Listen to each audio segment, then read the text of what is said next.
attention, ça va pas se produire. Le module n'est plus valable, la manche est perdue. Bienvenue à tous dans cette nouvelle vidéo et aujourd'hui je vais vous montrer comment faire cet effet, cette animation de roue utilisée dans la dernière vidéo de Squeezie, en tout cas à l'heure actuelle où je tourne cette vidéo. Et juste avant de commencer ce tutoriel, n'hésitez pas à mettre un like, à vous abonner à la chaîne aussi, ça fait super plaisir. Et en plus je vous ai régalé, vous allez voir dans la description, je vous ai mis directement tous les liens dont vous aurez besoin dans cette vidéo. Alors pourquoi je dis que je vous ai régalé dans cette vidéo, c'est parce que je vous ai préparé un pack. Comme ça vous aurez déjà pas mal de choses de préparer et vous n'aurez pas à les faire vous-même. Donc déjà, de quelle animation parle-t-on? Donc c'est celle-là, bon entre temps il a sorti une nouvelle vidéo. Et l'animation qu'on va reproduire aujourd'hui, c'est celle qui va apparaître bientôt à l'écran, c'est-à-dire celle-ci, où on a tout simplement une roue qui est effectuée pour choisir un perdant. Et donc pour ce faire, j'ai préparé ma roue que j'ai designée de A à Z en reproduisant absolument chaque détail de la roue de Squeezie. Et donc là je vous ai vraiment régalé parce qu'en fait j'ai fait absolument chaque élément qui contient ce design là et je les ai enregistrés dans ce document que je vais vous partager dans la description et que vous pouvez dès maintenant télécharger. Ensuite on va se rendre sur Filmora 14 et c'est là qu'on va pouvoir faire toute une magie. Donc déjà moi ce que je vous recommande de faire c'est de prendre la vidéo originelle pour avoir un exemple. Donc vous voyez dans un premier temps on a les premiers cadres qui apparaissent et ensuite on va avoir le rond, puis la croix et la flèche qui arrivent à peu près en même temps. Donc on va vraiment essayer de reproduire à notre sauce tout ça. Et donc la première étape ça va être tout simplement de mettre le background, ensuite les effets petit à petit, donc d'abord Squeezie parce qu'il apparaît en premier, puis Gotaga, puis Lena, etc.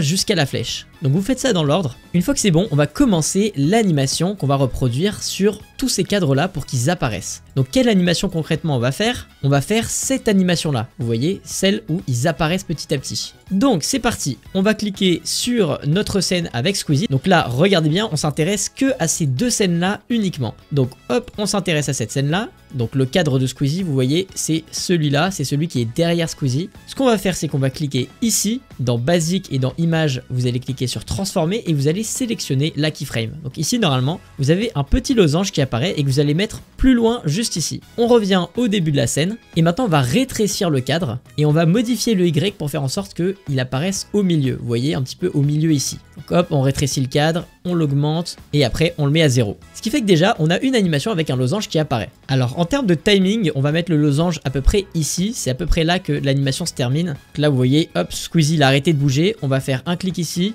On sélectionne une marque. On va mettre, hop, notre vidéo juste en dessous. Et vous voyez, le losange, on doit le mettre au même niveau que la marque pour avoir le même timing respecté. Donc ça donne ça pour l'instant, c'est pas mal. Maintenant, ce qu'on va faire, c'est hyper simple. C'est qu'on va faire un clic droit. On va aller sur Effet et Filtre, copier. Ensuite, on va faire un clic sur la photo de Squeezie, clic droit, Effet et Filtre, coller. Ce qui fait que maintenant, on a copié l'animation et on a Squeezie qui apparaît comme ceci. Maintenant, il n'y a plus qu'à reproduire la même chose pour les trois autres. C'est parti. Ok, c'est bon, j'ai terminé. Regardez ce que ça donne. Maintenant, ce qu'on va faire, c'est qu'on va tout simplement décaler les scènes. Donc, par exemple, là, Gotaga va commencer un petit peu plus tard. Hop, Lena pareil et Joyka pareil. L'idée c'est d'avoir du coup un cercle qui se produit petit à petit, on va juste l'accélérer un petit peu. Ok, là ça me paraît super cool, donc c'est parfait. Bon, ensuite vous allez juste prendre toutes les scènes et hop, avancer la taille comme ceci. Donc voici ce qu'on a pour l'instant, c'est parfait. Ensuite on va faire apparaître le rond à peu près au même moment où Joyka apparaît complètement. Donc on va faire un clic ici, on sélectionne les keyframes comme d'habitude, on avance le rond. Et ici, vous vous rappelez, on va revenir au début de la scène et on va diminuer la taille du cercle. Ce qui fait qu'on a cette animation qui se crée, on va juste l'avancer un petit peu pour que ce soit plus réaliste. Voilà, c'est parfait. Et juste ce qu'on va faire également, c'est qu'on va lui appliquer une rotation. Donc ici, dans pivoter, on va un petit peu faire pivoter le cercle pour qu'il apparaisse tout simplement en tournant. Ensuite, on va ajouter évidemment la croix qui va respecter exactement le même timing. Donc on va faire un clic droit, copier les effets et les filtres, faire un clic droit sur la croix et faire encore une fois coller. Et du coup, les deux vont apparaître en même temps, donc c'est parfait. Et ensuite, on va faire apparaître la flèche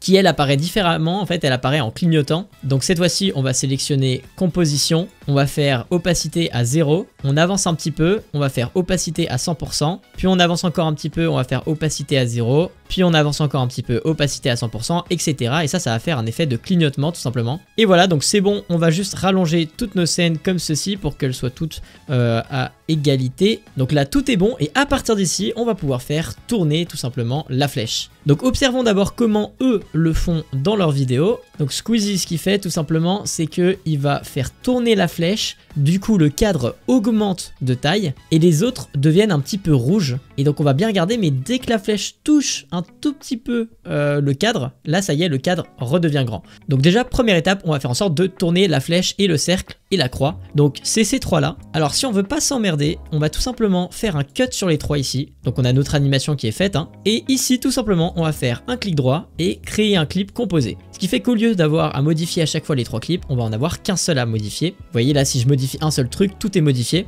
Et donc on va juste tout simplement faire tourner la flèche. Donc on sélectionne les keyframes et ensuite hop, vous voyez, on peut faire plusieurs tours avec la flèche. Et là on va sélectionner Squeezie à la fin. Et là vous avez vite remarqué qu'il y a un petit problème, c'est que la flèche va tourner mais de manière assez linéaire et elle va s'arrêter d'un coup. C'est pas ce qu'on veut. Donc pour pallier ce problème, on va faire une animation continue. Donc accrochez-vous bien, c'est un petit peu complexe. Vous allez faire un clic droit sur votre scène, faire afficher l'animation d'image clé. Et ici vous allez cliquer sur ce panneau là pour l'ouvrir. Vous allez cliquer sur ici votre petite keyframe, ce qui va créer ici une ligne. Et vous allez cliquer sur cette petite keyframe là où il y a une ligne. Ensuite vous faites un clic là, courbe continue, et ensuite vous pouvez tout fermer. Ça va tout simplement créer une animation progressive qui va s'arrêter petit à petit de façon assez lisse. Vous voyez, à la fin la flèche finit par ralentir. Bon, maintenant ce qu'on va devoir modifier du coup, c'est à chaque fois que la flèche touche une personne, et bah c'est de la faire grandir et ensuite le reste de le faire en rouge quoi. Donc moi je propose qu'on commence par faire grandir l'image parce que c'est le plus galère on va dire. En soi c'est pas très difficile à faire, c'est juste un peu long.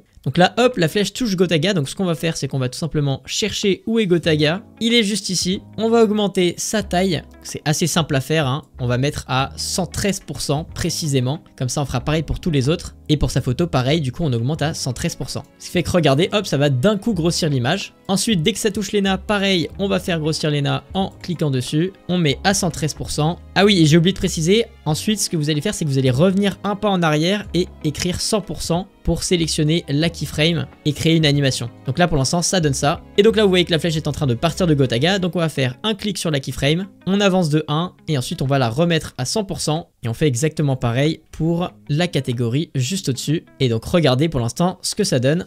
Hop, ça redescend petit à petit. Donc ça va être hyper long à faire, on se retrouve juste après. Ok, c'était super long, mais au final, j'ai quand même réussi à faire quelque chose qui me convient, regardez. Donc on a une belle animation qui s'effectue. Maintenant, il ne faut plus que mettre en rouge les personnages. Donc ça va être une tâche beaucoup plus facile pour le coup et beaucoup moins longue, hein. Donc là, ce qu'on va faire, c'est que tous les personnages, sauf Gotaga, sont en rouge. Donc là, attention, on va pas modifier le cadre extérieur, on va modifier que la photo. Donc là, je vais sur la photo de Squeezie, par exemple. Hop, elle est juste là. Ensuite, on va dans couleur, basique. Ici, on va sélectionner personnaliser, hein. Normalement, c'est sur défaut, mais vous allez mettre personnaliser. Ici, dans lutte, vous allez cliquer sur la keyframe, c'est très important. Et dans pré-réglage, vous allez sélectionner celui-là, NL Log, enfin un truc rouge quoi en fait. Si vous en trouvez un mieux, mettez-le, faites comme vous voulez.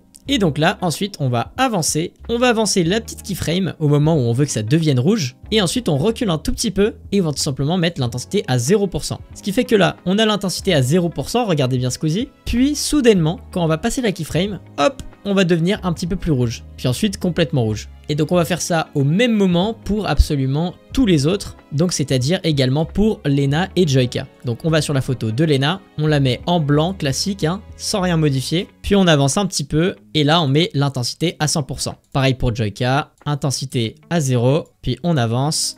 Et on la met à 100%. Et donc on va faire ça à chaque fois. Ok, c'est bon, j'ai tout terminé et maintenant la seule chose qu'il fallait ajouter en dernier lieu, c'était les effets sonores. Donc j'ai écrit roue et j'ai ajouté un effet de roue sonore. Maintenant la dernière étape, c'est la toute dernière, je vous promets. Donc ce qu'on va faire, c'est qu'on va se rendre au moment où il y a l'annonce du perdant, donc Squeezie. On va cliquer ici sur les deux scènes et on va faire un cut. On sélectionne ces deux scènes, on fait un clic droit, créer un clip composé. Ensuite, on va sélectionner toutes les autres scènes du dessus. On va aussi faire un clic pour tout cut.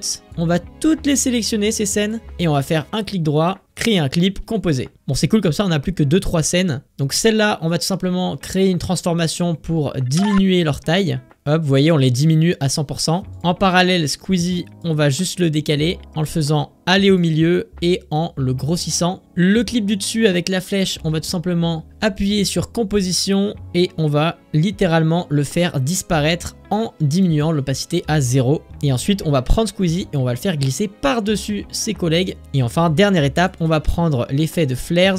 On va aller dans Images, Composition, on avance un tout petit peu et on va le faire disparaître en mettant l'opacité à 0%. Et donc voilà ce que ça donne, je vous montre ça tout de suite. Voilà, manque plus qu'un petit effet. Donc typiquement, j'ai mis des confettis. Je vais mettre une onde de choc aussi. Je vais ajouter quelques petits effets par-ci par-là en plus pour le plaisir. Et voilà, pour clôturer cette vidéo, j'ai fait un petit effet de flash, c'est-à-dire que au moment où on va switcher sur une autre transition, par exemple sur le gage en question, et bah on va mettre tout en haut notre scène, donc vous voyez tout au-dessus. Je suis allé dans transition, j'ai ajouté un effet d'éclair explosif et ensuite dans audio, je suis allé chercher un flash d'appareil photo pour le glisser juste au même moment où le flash apparaît. C'était une vidéo hyper complexe, probablement l'une des plus complexes qu'on ait faites sur la chaîne, en tout cas que moi j'ai faite sur la chaîne. N'hésitez pas à me dire si cette vidéo vous a plu, si vous voulez d'autres vidéos dans ce genre ou plutôt des vidéos moins avancées. Parce que celle-là, elle est vraiment beaucoup plus avancée pour le coup. Et évidemment, je suis un roi, je vous ai mis dans la description le fichier. C'est-à-dire que vous pourrez absolument tout télécharger comme moi, non seulement les vidéos, mais aussi les clips. Vous aurez plus qu'à juste double-cliquer dans la description, ouvrir mon fichier, et vous aurez tout comme moi. Toute la timeline, j'aurai rien modifié, promis, je vous le mets tout. Et surtout, n'hésitez pas à me poser des questions dans les commentaires si vous en avez, je répondrai avec plaisir. C'était l'équipe de Wondershare Filmora France, à la prochaine, à plus.